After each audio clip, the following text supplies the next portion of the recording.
Hello and welcome to a new video where I've just got myself a new Akai MPC Sample and I'll be connecting it to Unreal Engine via MIDI remote control and automating or triggering any event or any parameter with great ease.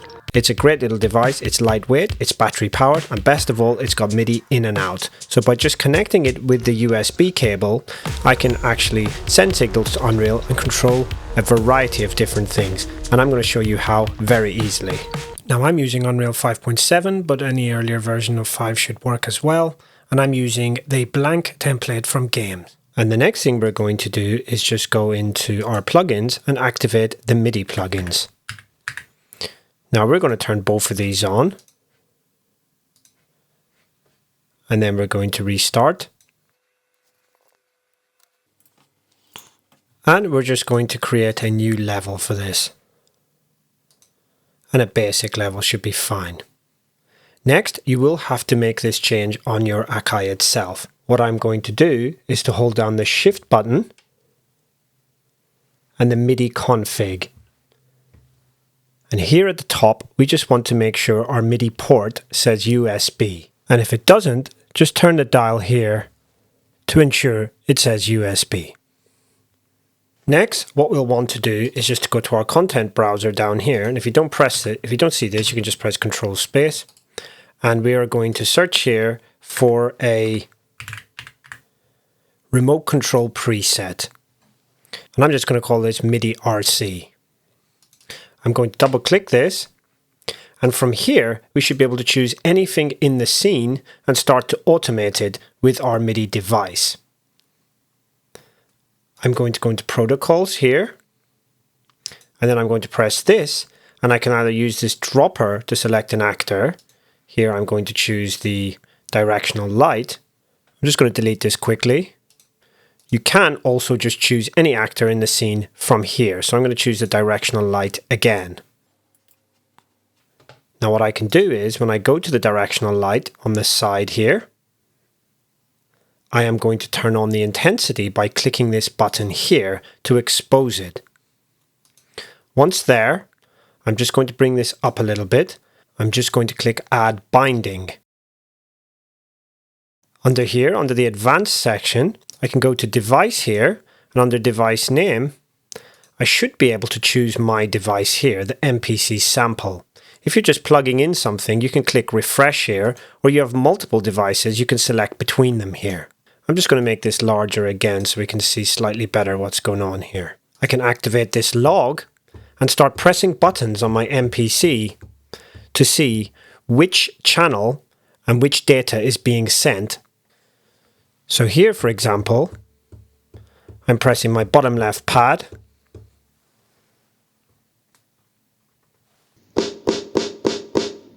And I can see that message 1 data 36 is coming on, and we're getting some velocity data here and some aftertouch and note off and on data. I'm then going to go into my protocol here and choose note on and change this to 36, which was the control, which was the number for that bottom left key. I'm then going to set 0 to 0 here, and another input to 6 for my range here. So we can see when I press the bottom left pad with channel ID 36, the intensity is at 6, and when I release it, it's at 0. Okay, I'm going to start again here and just show you a few extra bits. I've got another controller with me here, my trusty trigger finger, and I'm going to just create a new remote control preset again and add this cube to it. And this time what I'm doing is I'm exposing the location. And what I've done here is I've put the initial location as 100 in the z-axis, and for note on I've put 200 here. And again the map channel is 36. And if I just minimize this and play, cube goes up 100 when I have the notes on, and it drops back down to its original location when the cube is off. Now to this, I wish to add some more. I'm going to set the rotation back to 0, expose this, and to the binding I'm going to introduce a new device. So here under device name, I'll put in trigger finger. Under the log, I can see that it's message data 105 and it's giving controller change values between 0 and 127.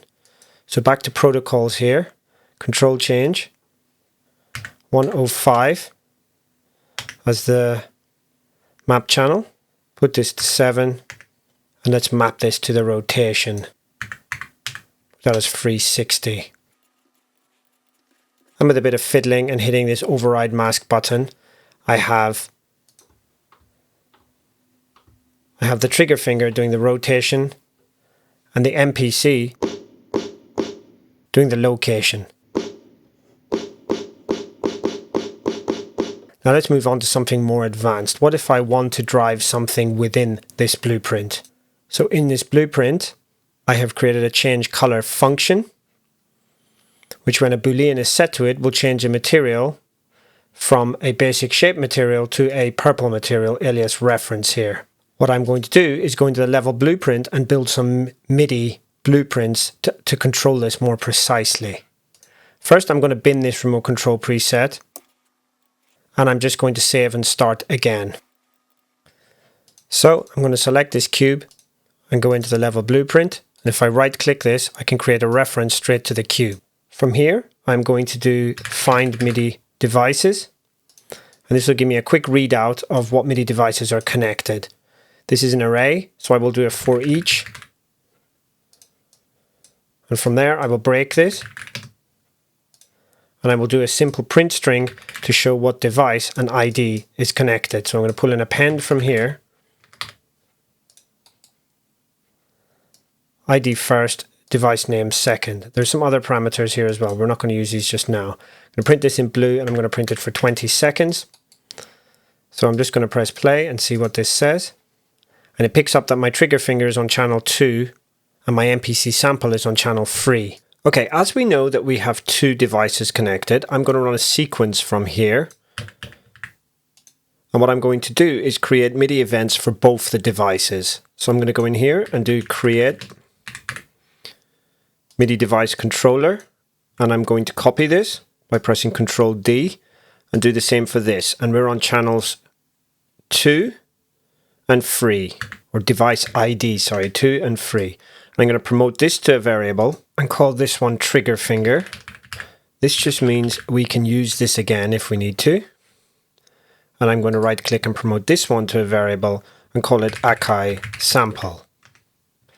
And from here, I'm going to bind event on MIDI event. And I'll show you why this is important in a minute. I have two separate events for each device. And I'm going to add a custom event here from the red node. And this one is going to be the trigger finger. Very bad naming here, but trigger finger event. And from this one, I'm going to call this one a custom event as well. And this is going to be the Akai sample event.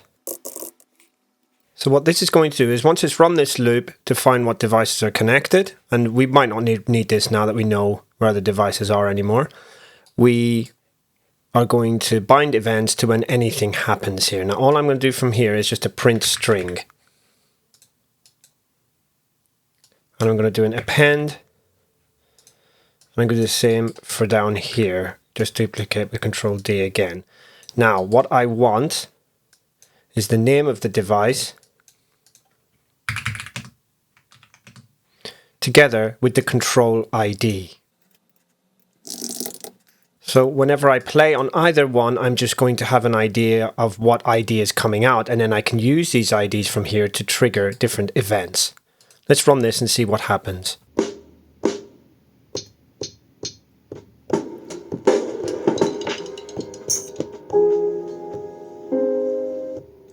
So on the Akai, I can see the IDs from 36 all the way up to 51 for the pads.